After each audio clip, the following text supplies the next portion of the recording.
Assalamualaikum warahmatullahi wabarakatuh. Berjumpa kembali dengan channel saya. Pada video kali ini saya akan membahas tentang telaah kurikulum dengan materi landasan filosofis, landasan sosiologis, landasan psikologis, dan ilmu pengetahuan dan teknologi dalam pengaruh kurikulum di Indonesia. Bagaimana kelanjutannya? Simak sampai selesai.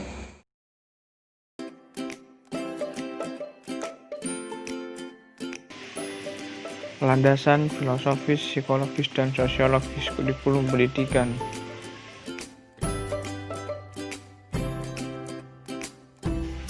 Landasan filosofis.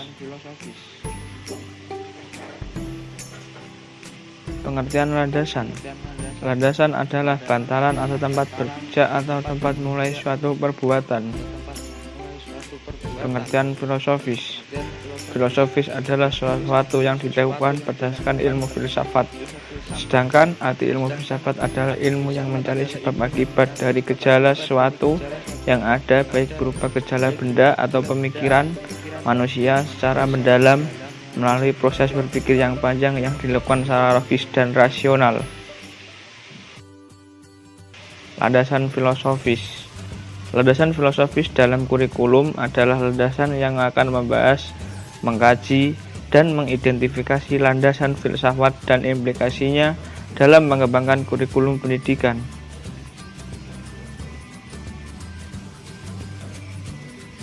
Pendekatan filosofis. Pada pokoknya, ada 3 pendekatan filosofis yang sangat mempengaruhi dan senantiasa menjadi dasar pertimbangan dalam pengembangan pendidikan atau kurikulum, yaitu filsafat idealisme. Berdasarkan pemikiran filsafat idealisme, bahwa tujuan pendidikan harus dikembangkan pada upaya membentukkan karakter, pembentukan bakat insani, dan kebajikan sosial sesuai dengan hakikat kemanusiaannya.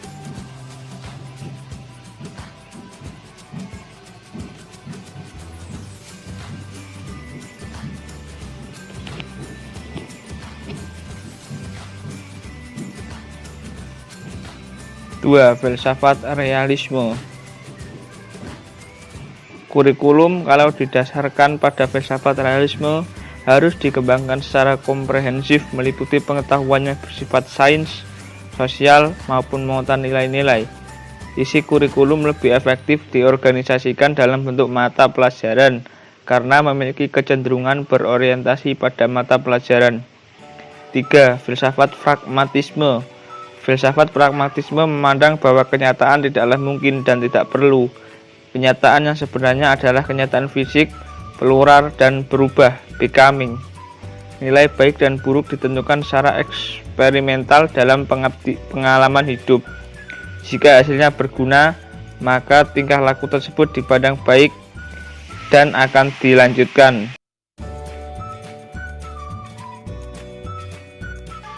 4. Filsafat pendidikan nasional. Tujuan pendidikan nasional di Indonesia tentu saja bersumber pada pandangan dan cara hidup manusia Indonesia, yakni Pancasila. Hal ini berarti bahwa pendidikan di Indonesia harus membawa peserta didik agar menjadi manusia yang berpancasila.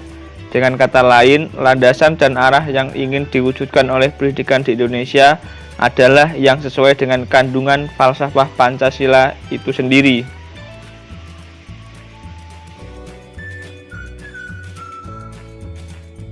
Landasan psikologis.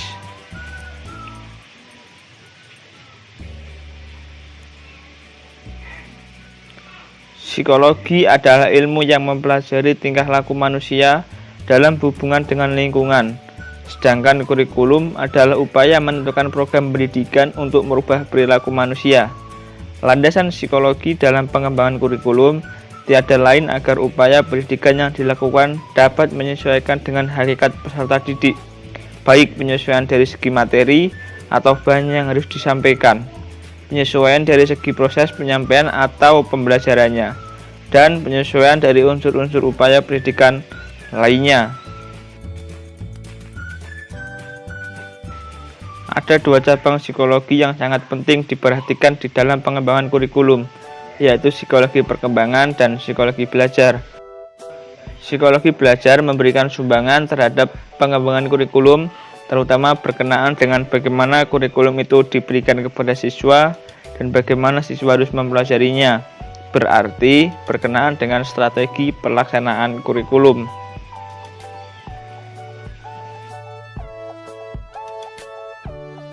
Psikologi perkembangan diperlukan terutama dalam menentukan isi kurikulum yang diberikan kepada siswa, baik tingkat kedalaman atau keluasan materi, tingkat kesulitan dan kelayakannya, serta kebermanfaatan materi senantiasa disesuaikan dengan taraf perkembangan peserta didik.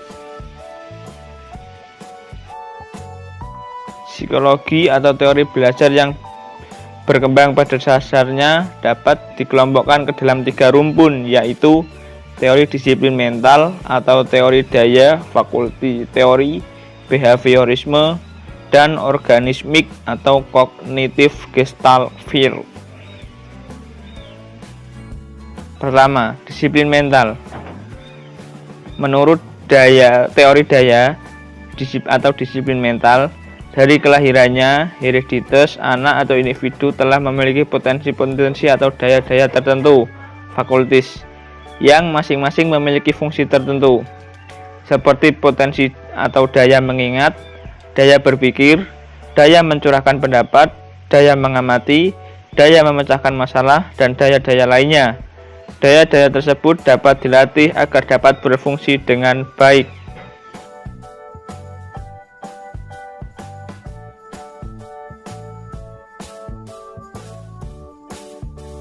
Yang kedua, behaviorisme. Rumpun teori behaviorisme berangkat dari asumsi bahwa individu tidak membawa potensi sejak lahir. Perkembangan individu ditentukan oleh lingkungan, keluarga, sekolah, maupun masyarakat. Rumpun teori ini mencakup 3 teori, yaitu teori koneksionisme atau teori asosiasi, 2 teori conditioning, dan 3 teori reinforcement operant conditioning. Ketiga, organismik atau gestalt. Teori ini mengacu pada pengertian bahwa keseluruhan lebih bermakna daripada bagian-bagian. Keseluruhan bukan kumpulan dari bagian-bagian. Manusia dianggap sebagai makhluk organisme yang melakukan hubungan timbal balik dengan lingkungan secara keseluruhan. Hubungan ini dijalin oleh stimulus dan respon.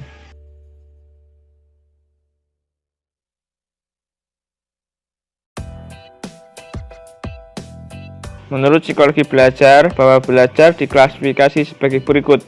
1. Belajar berdasarkan keseluruhan. 2. Berdasarkan adalah pembentukan kepribadian. 3. Belajar berkat pemahaman. 4. Belajar berdasarkan pengalaman. 5. Belajar merupakan proses perkembangan. Dan 6. Belajar adalah proses yang berkelanjutan. Landasan sosiologis. Dilihat dari substansi faktor sosiologis sebagai landasan dalam pengembangan kurikulum dapat dikaji dari 2 sisi, yaitu sisi kebudayaan dan kurikulum, serta dari unsur masyarakat dan kurikulum. Dari unsur kebudayaan dan kurikulum, faktor kebudayaan merupakan bagian yang penting dalam pengembangan kurikulum dengan pertimbangan 1. Individu lahir tidak berbudaya, baik dalam hal kebiasaan, cita-cita, sikap, pengetahuan, keterampilan, dan lain sebagainya.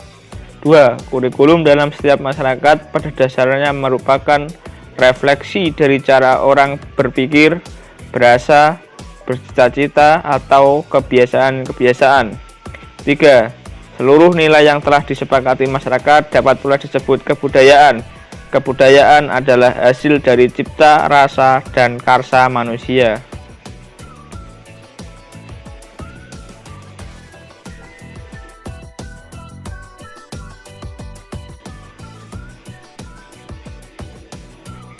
Masyarakat dan kurikulum. Dalam konteks inilah, kurikulum sebagai program pendidikan harus dapat menjawab tantangan dan tuntutan masyarakat. untuk dapat menjawab tuntutan tersebut bukan hanya pemenuhan dari segi isi kurikulum saja, melainkan juga dari segi pendekatan dan strategi pelaksanaannya. Landasan ilmu pengetahuan dan teknologi. Teknologi adalah aplikasi dari ilmu pengetahuan ilmiah dan ilmu-ilmu lainnya untuk memecahkan masalah-masalah praktis. Ilmu dan teknologi tidak bisa dipisahkan. Ilmu pengetahuan dan teknologi berkembang teramat pesat seiring lajunya perkembangan masyarakat. Ilmu pengetahuan dan teknologi atau iptek bukan menjadi monopoli suatu bangsa atau kelompok tertentu.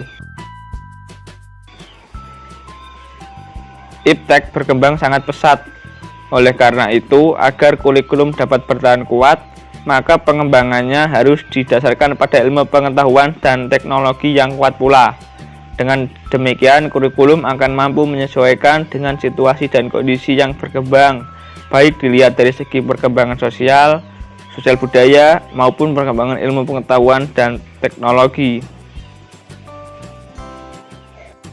Sekian dan terima kasih.